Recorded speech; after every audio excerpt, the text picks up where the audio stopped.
Memang selaku manusia kita ada penat. Itu tanda kita manusia, kan? Karena kita rasa burn out, kita rasa penat. Ada satu doa yang bagus untuk diamalkan. Untuk mudah faham, okey. Kalau kita dengar azan, kita sunat jawab. Jawab tu dia bagi tarjih. Tarjih tu sunat jawab, ya. Allahu Akbar, Allahu Akbar. Jawab dia Allahu Akbar, Allahu Akbar.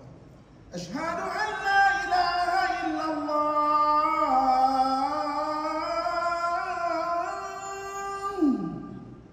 Asyhadu an la ilaha illallah. Asyhadu anna Muhammadar Rasulullah.